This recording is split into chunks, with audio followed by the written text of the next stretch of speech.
सच पूछिए तो बिहार राजनीतिक रूप से 2024 और 25 का फैसला कर चुका है। हम इसलिए ये बात कह रहे हैं कि बिहार में जिस तरह की राजनीति और जिस तरह से सियासी करवट लगातार ले रही है, वो साफ है कि 2024 और 25 का निर्णायक भूमिका अगर कोई निभाएगा तो वो बिहार है। बिहार लगातार अमित शाह का आना और आने के पीछे का जो वजह है, जो प्लानिंग है, वो अब तक आपको नहीं पता होगा। अमित शाह बिहार कितनी बार आ चुके, कहाँ आ चुके और उसके आने का मतलब क्या है, खास करके उसी जगह क्यों आ रहे हैं, ये सारी बातें हम आपको बताएंगे। लेकिन सबसे पहले हम आपको बताएंगे कि हमने जो पिछली खबर की थी कि पूरा कुशवाहा वोट बैंक के इर्द गिर्द बिहार की राजनीति आकर के क्यों सिमट गई है। आपको पता है कि नीतीश कुमार के 3 कुशवाहा एमपी हैं, वाल्मीकि नगर, सासाराम और पूर्णिया।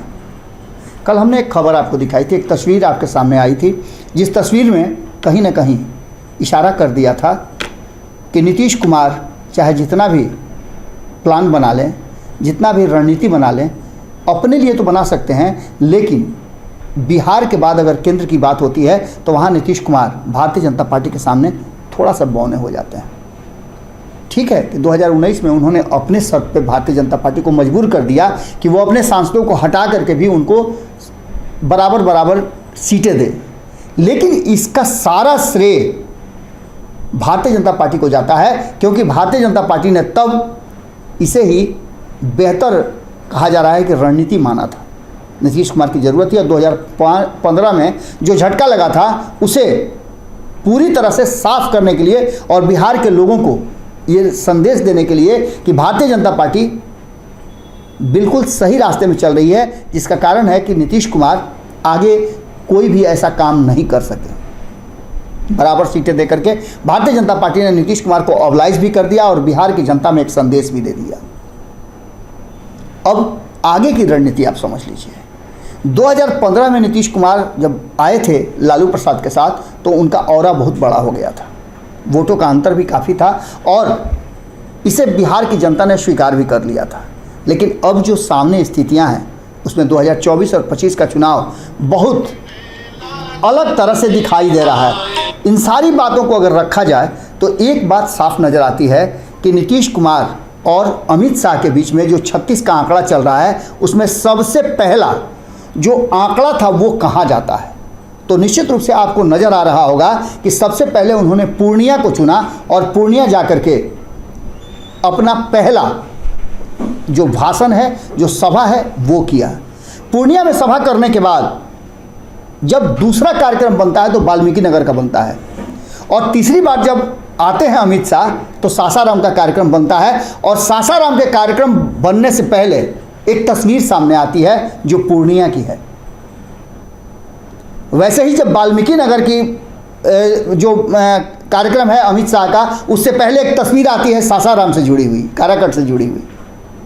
और इस बार सासाराम में उनका एक दिन बाद जब आप खबर देख रहे हैं तो उनका कार्यक्रम है और वहाँ सम्राट अशोक के नाम पर एक जयंती मनाई जा रही है, जिसको भारतीय जनता पार्टी ने पूरी तरह से फोकस करके उसको अपने हिसाब से पोस्टर कर दिया है।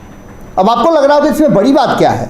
सीमांचल में गए थे, सीमांचल में जानते हैं कि वोटों का ध्रुवीकरण किस तरह कराया था। जी नहीं, बात ये नहीं है पूर्णिया के सांसद कौन हैं, किस जाति से आते हैं, आप इस पर फोकस कीजिए।